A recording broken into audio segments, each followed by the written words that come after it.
வணக்கங்க. பொங்கலுக்கு வாங்கின கரும்பு வீட்டில் இருந்ததுன்னா இந்த மாதிரி ஒரு தடவை செஞ்சு பாருங்கள்.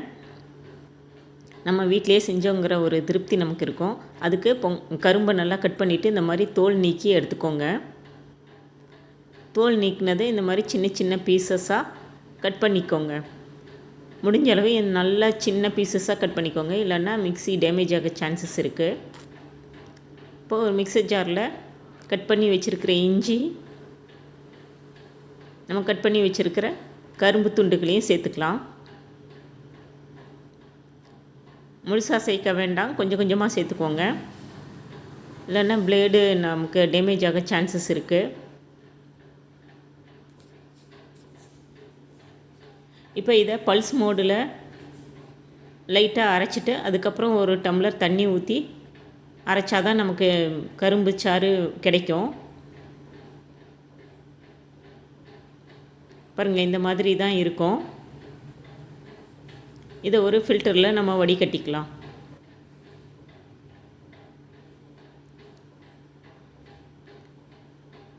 நல்லா இதை கை வச்சு தாங்க புழிஞ்சாகணும்.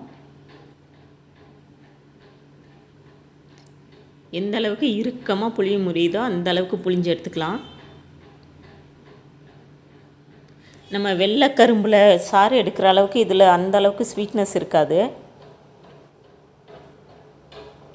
டேஸ்ட்டும் அந்த அளவுக்குலாம் இருக்காதுங்க.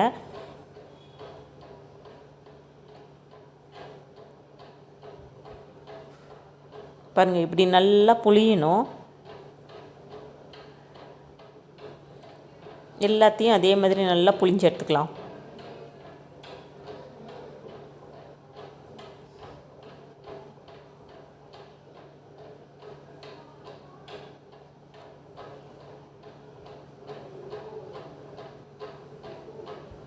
இப்போ இவ்வளோ சாறு வந்திருக்கு. இப்போ அடுத்த பேட்சையும் போட்டு நல்லா அரைச்சி எடுத்துக்கலாம்.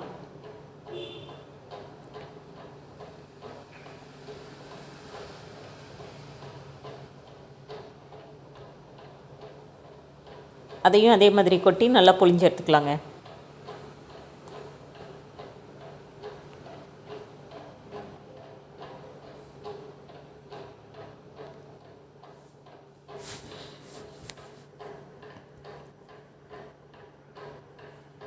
இப்போ பார்த்திங்கன்னா நமக்கு நல்லா ஒரு கரும்பு ஜூஸ் கிடச்சிருக்கு. இப்போ நம்ம இதில் ஒரு எலுமிச்சம்பழத்தை புழிஞ்சு வச்சுருக்கேன், அந்த சாறை ஊற்றிக்கலாம்.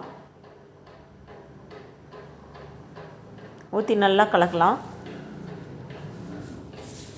நல்லா இஞ்சி வாசனையோடு இந்த ஜூஸ் ரொம்ப டேஸ்டியாக இருக்கும். அது மட்டும் இல்லாமல் நம்ம வீட்டிலையே செஞ்சோங்கிற ஒரு திருப்தி இருக்கும். கரும்பை வேஸ்ட் பண்ணாமல் செஞ்சிட்டோங்கிற மனநிலைக்கு வந்துடுவோம் நம்ம. இப்போ இதில் தேவையான அளவு சர்க்கரை போட்டுக்கலாம். சர்க்கரை குறைவாக போட்டால் போதுங்க, ஏன்னா ஜூஸ்லேயும் கொஞ்சம் சர்க்கரை இருக்கும். இப்போ ஒரு பிஞ்சு அளவுக்கு உப்பு சேர்த்துக்கலாம். நல்லா சர்க்கரை கரையிட்டோம்.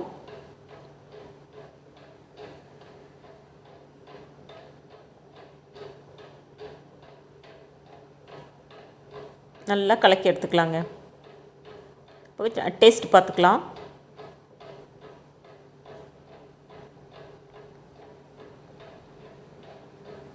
அவ்வளோதாங்க, சர்க்கரை நல்லா கரைஞ்சிருச்சு. இப்போ நல்லா இந்த மாதிரி டம்ளர் எடுத்து இன்னொரு தடவை நம்ம வடிகட்டிக்கலாம். முதல்ல பெரிய கண் இருக்கிற மாதிரி இருந்த ஃபில்டரில் தான் வடிகட்டணும், அதனால் திப்பி திப்பியாக இருக்கும். அதனால் இந்த மாதிரி சின்ன கண் இருக்கிற ஃபில்டரில் வடிகட்டலாம். பாருங்கள் எவ்வளோ சக்கை திரும்ப இருக்குன்னு. என்னை பொறுத்த வரைக்கும் இந்த ஜூஸ் எடுக்கிறது ரொம்ப டைம் டேக்கிங் ப்ராசஸ்ங்க. உங்களுக்கு பொறுமை இருக்குது, நம்ம வீட்டிலையே கரும்பு ஜூஸ் செய்யணும் அப்படின்னு நினச்சா மட்டும் இந்த வேலையை செய்யுங்க. இல்லைன்னா கரும்பு அப்படியே சாப்பிடுங்க, பல்லாவது ஸ்ட்ரென்த்தாக இருக்கும்.